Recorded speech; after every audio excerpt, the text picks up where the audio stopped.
ಸ್ನೇಹಿತರಿಗೆ ಮತ್ತು ಇಲ್ಲಿ ವೇದಿಕೆಯಲ್ಲಿ ಆಸೀನರಾಗಿರತಕ್ಕಂಥ ನಮ್ಮ ಬೆಂಗಳೂರು ನಗರ ಜಿಲ್ಲೆಯ ಅಧ್ಯಕ್ಷರು ಹಾಗೂ ನಮ್ಮ ಪಕ್ಷದ ಎಲ್ಲ ಮುಖಂಡರುಗಳಿಗೆ ವರಮಹಾಲಕ್ಷ್ಮಿ ಹಬ್ಬದ ಶುಭಾಶಯಗಳನ್ನ ಕೋರ್ತಾ ಇವತ್ತಿನ ದಿನ ಸರ್ಕಾರ ವಿಧಾನಮಂಡಲದ ಅಧಿವೇಶನನ್ನ ಕರೆದಿರತಕ್ಕಂಥದ್ದು. ನಾವುಗಳು ಕೂಡ 10-15 ದಿವಸ ಹಿಂದೆನೇ ಅಧಿವೇಶನ ಕರೀತಾ ಇದ್ದಾರೆ.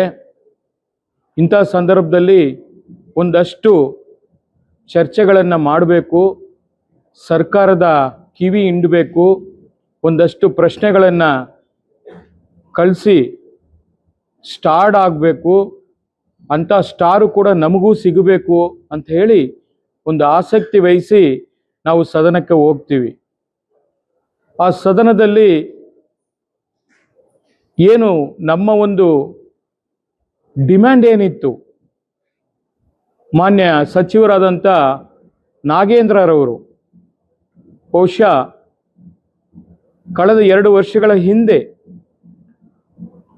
ವಾಲ್ಮೀಕಿ ನಿಗಮದ 187 ಕೋಟಿಯನ್ನು ಲೂಟಿ ಮಾಡಿ ಬೇರೆ ಬೇರೆ ಚುನಾವಣೆಗೆ, ಬೇರೆ ರಾಜ್ಯಗಳ ಚುನಾವಣೆಗೆ ಏನು ಅಕೌಂಟಲ್ಲಿ ವರ್ಗಾವಣೆ ಮಾಡಿ ಅದೇನು ದೊಡ್ಡ ಮಟ್ಟದ ದಲಿತರ ವಿರೋಧಿ ಸರ್ಕಾರ ಅಂತ ಹೇಳಿ ಏನು ಬಿಂಬಿಸಿ ಮಾನ್ಯ ಹಿಂದಿನ ಮುಖ್ಯಮಂತ್ರಿಗಳಾದಂಥ ಸನ್ಮಾನ್ಯ ಸಿದ್ದರಾಮಯ್ಯನವರು ಹೌದು 187 ಕೋಟಿ ಅಲ್ಲ, ಬರೀ 87 ಕೋಟಿನೇ ಬಂದಿರೋದು, ತಗೊಂಡಿದ್ದಾರೆ, ಅದು ಆಗಿದೆ, ದುರ್ಬಳಕೆ ಆಗಿದೆ ಅಂತೇಳಿ ಅವರೇ ಸದನದಲ್ಲಿ ಒಪ್ಕೊಂಡಿರತಕ್ಕಂಥದ್ದು.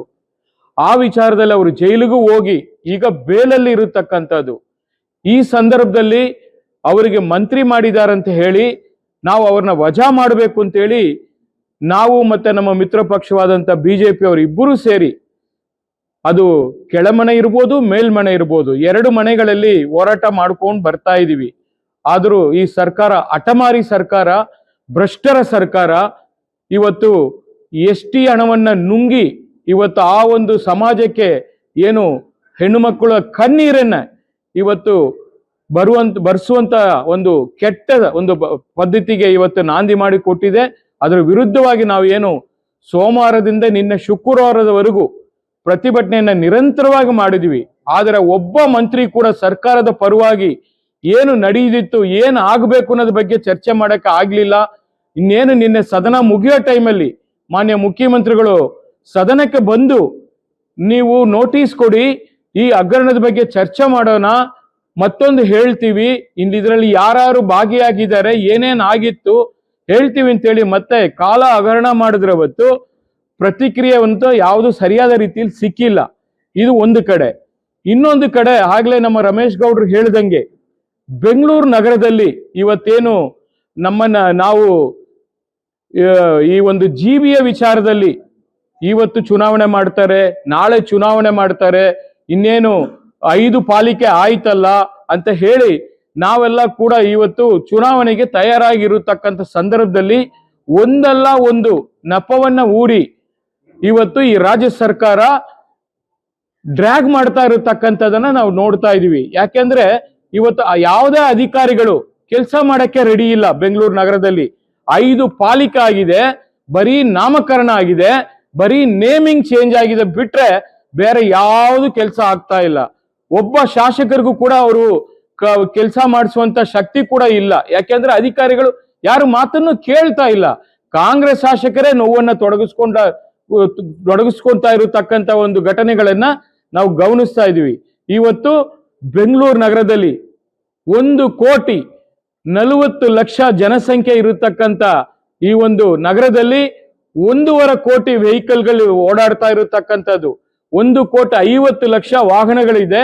ಆಗ್ಲೇ ಸರ್ಕಾರ ಇವತ್ತು ಫುಟ್ಪಾತ್ ವಿಚಾರದಲ್ಲಿ ಆಗ್ಲೇ ಎಲ್ಲರನ್ನ ಕೂಡ ತೆರವುಗೊಳಿಸ್ತೀವಿ ಅಂತ ಹೇಳಿ ಏನೋ ಒಂದು ನೆಪ ಹೂಡಿ ಅದನ್ನ ಮಾಡೋದಕ್ಕಂತ ಹೊರಟಿದ್ದಾರೆ, ಒಪ್ಕೋತೀನಿ. ಮತ್ತೆ ಪಾದಾಚಾರಿಗಳಿಗೆ ತೊಂದರೆ ಆಗ್ತಾ ಇರತಕ್ಕಂಥದ್ದನ್ನು ಕೂಡ ಒಪ್ಕೋತೀನಿ. ಅದರಿಂದ ಸಾಕಷ್ಟು ಆಕ್ಸಿಡೆಂಟ್ಗಳಾಗುತ್ತೆ.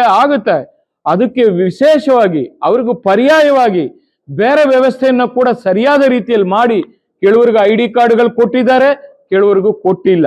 ಅದನ್ನು ಕೂಡ ಸರಿಯಾದ ರೀತಿಯಲ್ಲಿ ಅವರು ನಿಭಾಯಿಸ್ತಾ ಇಲ್ಲ. ಇವತ್ತು 30ನೇ ತಾರೀಕು ಗಡುವನ್ನ ಕೂಡ ಕೊಟ್ಟಿದ್ದಾರೆ. ಬಹುಶಃ KBJ ಅಂತ ಅವ್ರನ್ನ ಕರಿತೀವಿ, ಕೃಷ್ಣ ಬೈರೇಗೌಡ್ರನ್ನ. ಆ ಕೃಷ್ಣ ಬೈರೇಗೌಡರು ಮಾನ್ಯ ಸಚಿವರು ಇವತ್ತು ಬಹಳ ಸೂಕ್ಷ್ಮವಾಗಿ ಅಚ್ಚುಕಟ್ಟಾಗಿ ಕೆಲಸ ಮಾಡಬೇಕು ಅನ್ನೋದು ಒಂದು ಛಲ ಇಟ್ಕೊಂಡು ಮುಂದೆ ಬಂದಿದ್ದಾರೆ. ಆದರೆ ಅಧಿಕಾರಿಗಳು ಅದಕ್ಕೆ ಯಾವುದೇ ರೀತಿಯಲ್ಲಿ ಸರಿಯಾದ ಒಂದು ಸ್ಪಂದನೆ ಸಿಗ್ತಾ ಇಲ್ಲ ಅನ್ನೋದನ್ನ ನಾನು ಈ ಸಂದರ್ಭದಲ್ಲಿ ಹೇಳಲಿಕ್ಕೆ ಬಯಸ್ತಾ ಇದ್ದೀನಿ. ವಿಶೇಷವಾಗಿ ಈ ಪಾರ್ಕಿಂಗ್ ಸ್ಲಾಟ್ ಏನು ಸರ್ಕಾರ ಇವತ್ತು ಏನು ಒಂದು ದರೋಡೆ ಸರ್ಕಾರ, ಇದು ಒಂದು ಪಿಕ್ ಪಾಕೆಟ್ ಸರ್ಕಾರ. ಜನರು ಮನೆ ಟ್ಯಾಕ್ಸ್ ಕಟ್ತಾರೆ, ಸರ್ಕಾರ ರಾಜ್ಯ ಸರ್ಕಾರದ ಎಲ್ಲಾ ತರ ಟ್ಯಾಕ್ಸ್ ಗಳನ್ನ ಕಟ್ತಾರೆ. ಅವ್ರ ಮನೆ ಮುಂದೆ ವೆಹಿಕಲ್ ನ ನಿಲ್ಸಿದ್ರೆ ಮತ್ತೆ ಅವ್ರಿಗೆ ಪೆನಾಲ್ಟಿ ಕಟ್ಬೇಕೇನ್ರಿ? ಅವ್ರ ಮನೆ ಮುಂದೆ ಅವ್ರ ವೆಹಿಕಲ್ ನ ನಿಲ್ಸ್ಕೊಳಕ್ ಅಧಿಕಾರ ಇಲ್ವಾ? ಏನ್ ತಿಳ್ಕೊಂಡಿದ್ದೀರಾ ನೀವು? ಇವತ್ತು ನಿಮ್ಗೆ ಬಹುಮತ ಇರ್ಬೋದು, ನೀವೇನ್ ಶಾಶ್ವತವಾಗಿ ಗೂಟ ಹೊಡ್ಕೊಂಡು ಕೂತಿರ್ತೀರಾ? ಯಾವತ್ತು ಜನರ ಸಹಮತನೂ ತಗೋಬೇಕು. ಅದನ್ನ ಬಿಟ್ಟು ಇವತ್ತು ಜನರನ್ನ ಸುಳಿಗೆ ಮಾಡುವಂತ ಕೆಲಸ ಆಗ್ಬಾರ್ದು. ಇದನ್ನ ನಾನು ಈ ಸರ್ಕಾರಕ್ಕೆ ಎಚ್ಚರಿಕೆಯನ್ನ ಕೊಡ್ಲಿಕ್ಕೆ ಬಯಸ್ತಾ ಇದ್ದೀನಿ. ಸಾರ್ವಜನಿಕವಾಗಿ ಇದು ಚರ್ಚೆ ಆಗ್ಬೇಕು.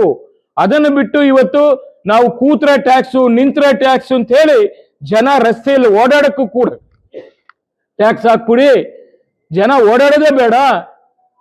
ಏನ್ ತಿಳ್ಕೊಂಡಿದ್ದೀರಾ ನೀವು? ಹೇಳ್ಬೇಕಾಗ್ತದೆ.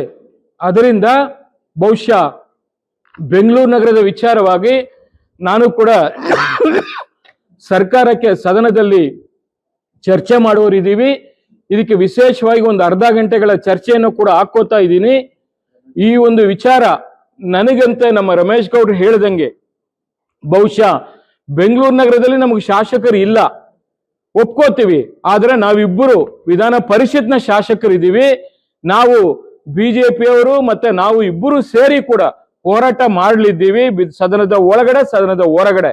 ಯಾಕೆಂದ್ರೆ ಇವತ್ತು ಸರ್ಕಾರ ಒಂದು ಸ್ಪಷ್ಟ ಹೇಳಲಿ, ಈ ತರ ನಾವು ಪಾದಾಚಾರಿಗಳಿಗೆ ಮತ್ತು ಈ ಒಂದು ಪಾರ್ಕಿಂಗ್ ಸ್ಲಾಟ್ಗಳಿಗೆ ಈ ತರ ಶುಲ್ಕ ಹಾಕ್ತೀವಿ, ಈ ತರ ನಿಯಮ ಇದೆ, ಈ ತರ ಒಂದು ಕಾನೂನನ್ನ ತರ್ತಾ ಇದೀವಿ, ಇದು ಜನರ ಜೊತೆಯಲ್ಲಿ ನಾವು ಮಾತನಾಡ್ತೀವಿ. ಮತ್ತೆ ಬೆಂಗಳೂರು ನಗರದ ಶಾಸಕರ ವಿಶೇಷ ಸಭೆಯನ್ನ ಕರೆದು ಏನೇನ್ ಮಾಡ್ಬೇಕು, ಏನ್ ಮಾಡ್ತಾ ಇದೀರಿ, ಜನರ ಅಭಿಪ್ರಾಯ ಏನು ಎಲ್ಲವನ್ನು ಕೂಡ ಸಂಗ್ರಹ ಮಾಡ್ಲಿ. ಅದಾದ ನಂತರ ಒಂದು ಕನ್ಕ್ಲೂಡ್ ಬರೋಣ. ಬೇಕಾದ್ರೆ ಒಂದು ಸಮಿತಿ ಮಾಡಿ ಎಕ್ಸ್ಪೋರ್ಟ್ಗಳು ಇರ್ತಾರೆ, ಈ ಟ್ರಾಫಿಕ್ ಎಕ್ಸ್ಪೋರ್ಟ್ಗಳು ಇರ್ತಾರೆ, ಮತ್ತೆ ಕೆಲವು ನಿವೃತ್ತ ಜುಡಿಷಿಯಲ್ ಅಲ್ಲಿ ಇರತಕ್ಕಂಥವ್ರು ಇರ್ತಾರೆ, ಮತ್ತೆ IAS ಅಧಿಕಾರಿಗಳು ಇರ್ತಾರೆ.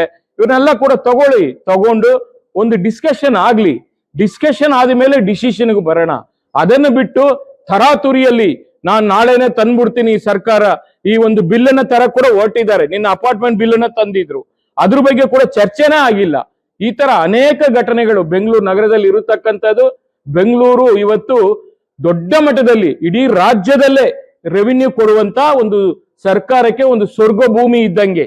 60% ರೆವಿನ್ಯೂ ಬೆಂಗಳೂರು ನಗರದಿಂದ ಬರ್ತಾ ಇರತಕ್ಕಂಥದ್ದು. ನಿಮ್ಮ ಯೋಗ್ಯತೆಗೆ ಕಸ ತೆಗಿಯಕ್ಕಾಗಿಲ್ಲ, ಒಂದು ಗುಂಡಿ ಮುಚ್ಚಕ್ಕಾಗಿಲ್ಲ. ಏನು ಯೋಗ್ಯತೆ ಇಲ್ದರೆ ಸರ್ಕಾರ ಇವತ್ತು ಈ ಪಾರ್ಕಿಂಗ್ ಸ್ಲಾಟ್ಗೆ ಒಂದು ಶುಲ್ಕ ಮಾಡ್ತಾರಂತೆ. ಅವ್ರವ್ರ ಮನೆ ಮುಂದೆ ಅವ್ರವ್ರ ವೆಹಿಕಲ್ ನಿಲ್ಸಂಗಿಲ್ಲ. ಏನ್ರಿ ಇದು? ನಿಮ್ಮ ದುರಾಡಳಿತ ಜನ ಇಡೀ ಶಾಪ್ ಆಗ್ತಾ ಇದ್ದಾರೆ. ಇದನ್ನ ನೀವು ಎಚ್ಚರಿಕೆ ಅಂತಾನೂ ತಗೊಳ್ಳಿ, ಸರ್ಕಾರದ ಒಂದು ಸಲಹೆ ಅಂತಾನೂ ತಗೊಳ್ಳಿ. ಬಹುಶಃ JDS ಪಕ್ಷ ನೀವೇನಾದ್ರು ತರಾತುರಿಯಲ್ಲಿ ಈ ತರ ಏನಾದ್ರು ಒಂದು ಕಾನೂನನ್ನ ತಂದು ಜನರು ಇವತ್ತು ನೋಡಿ, ಬಡವರು ಬಹಳ ಜನ ಟ್ಯಾಕ್ಸಿ ಡ್ರೈವರ್ಗಳು, ಆಟೋ ಡ್ರೈವರ್ಗಳು ಬಾಡಿಗೆ ಮನೆಯಲ್ಲಿ ವಾಸ ಮಾಡ್ತಾರೆ. ಅವ್ರ ಮನೆ ಮುಂದೆ ಅವ್ರ ವೆಹಿಕಲ್ ನ ನಿಲ್ಸ್ಕೊಳಕ್ಕೂ ಆಗಲ್ಲ ಅಂದ್ರೆ ಅದಕ್ಕೂ ಒಂದು ಟ್ಯಾಕ್ಸ್ ಕಟ್ಟು ಅಂದ್ರೆ ಎಲ್ಲಿಗ್ರಿ ಹೋಗ್ಬೇಕು? ಸರ್ಕಾರ ಅರ್ಥ ಮಾಡ್ಕೋಬೇಕು ಇದ್ರ ಬಗ್ಗೆ.